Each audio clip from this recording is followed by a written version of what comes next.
പിന്നെ ഇവിടുത്തെ നായ്ക്കള്, പന്നികള്. ഇവിടെ ആർക്കും കൃഷി ചെയ്യാൻ ആഗ്രഹമുള്ളവർക്ക് ഒന്നും ചെയ്യാനൊക്കത്തില്ല. ഞാൻ ചോദിക്കട്ടെ, ഈ വനം വകുപ്പിനെതിരെ എന്തുകൊണ്ട് ആരും കേസെടുക്കുന്നില്ല? വനം വകുപ്പിന്റേതാണ് പന്നികള്.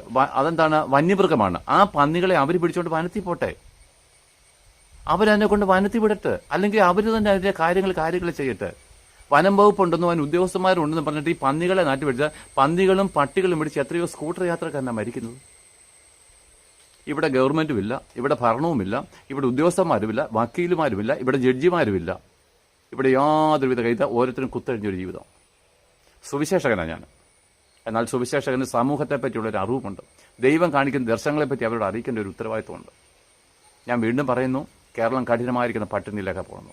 അരാജകത്വത്തിന്റെ തേർവാഴ്ചയിലേക്ക് കേരളം പോകാൻ പോവുകയാണ്. അതായത് നമ്മൾ കാണുന്ന ഈ മയക്കുമരുന്നിന്റെ കേന്ദ്രങ്ങളായിരിക്കുന്ന ഈ സൗത്ത് അമേരിക്കൻ രാജ്യങ്ങളുണ്ടല്ലോ, അല്ലെങ്കിൽ സെൻട്രൽ അമേരിക്കൻ രാജ്യങ്ങൾ, അതിനേക്കാളും ഭീകരമായിരിക്കുന്ന അനുഭവത്തിലേക്ക് കേരളം പോകാൻ പോയി. നമ്മുടെ കുഞ്ഞുങ്ങൾ രാവിലെ പോയാൽ വൈകിട്ട് തിരിച്ചൊരു അപകടമല്ല.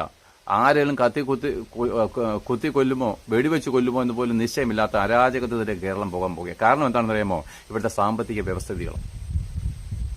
അതുകൊണ്ട് എന്നെ കേൾക്കുന്ന നിങ്ങൾ ആരെങ്കിലും ഉണ്ടെങ്കിൽ, ഭരണതലത്തിലും സാധാരണ ജീവിതത്തിലും ഉണ്ടെങ്കിൽ, നമ്മളൊരു മനുഷ്യനായിട്ട് മടങ്ങി വരണം. നമ്മൾ കൃഷി ചെയ്യണം.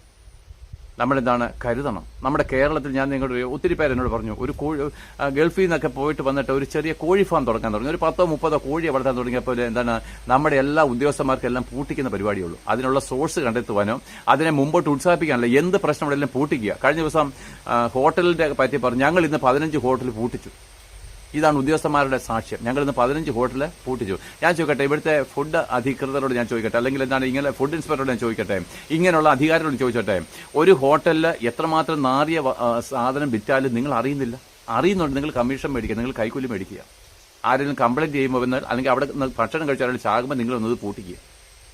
എല്ലാവരും കണക്ക് പറയണം പ്രിയപ്പെട്ടവരെ. നിങ്ങൾ വിചാരിക്കുന്നത് നിസ്സാര. എല്ലാ ഉദ്യോഗസ്ഥന്മാരും അവരവരുടെ ഉത്തരവാദിത്തമുള്ള എല്ലാ മനുഷ്യരും നാളെ കണക്ക് പറയേണ്ടി വരും. നിങ്ങൾ അധ്വാനിച്ചതും കൂട്ടിയതുമെല്ലാം നിങ്ങൾക്ക് തന്നെ കഷ്ടമായിട്ട് തീരും. പണ്ട് കമ്മ്യൂണിസ്റ്റുകാര് ജന്മിമാരുടെ തലയറുത്ത് മതിലെ വെച്ച കഥയൊക്കെ ഞാൻ വായിച്ചിട്ടുണ്ട്. ഇന്ന് ജന്മിമാരെ നാണിപ്പിക്കുന്ന കമ്മ്യൂണിസ്റ്റുകാരാണ് നമ്മുടെ മുമ്പിലുള്ളത്. അവർ പാവങ്ങളുടെ ശിരസ് അറുത്തുകൊണ്ട് ഇന്നെന്താണ് സമ്പത്ത് കൂട്ടുക. ലജ്ജാകരമായി ഇതൊക്കെ.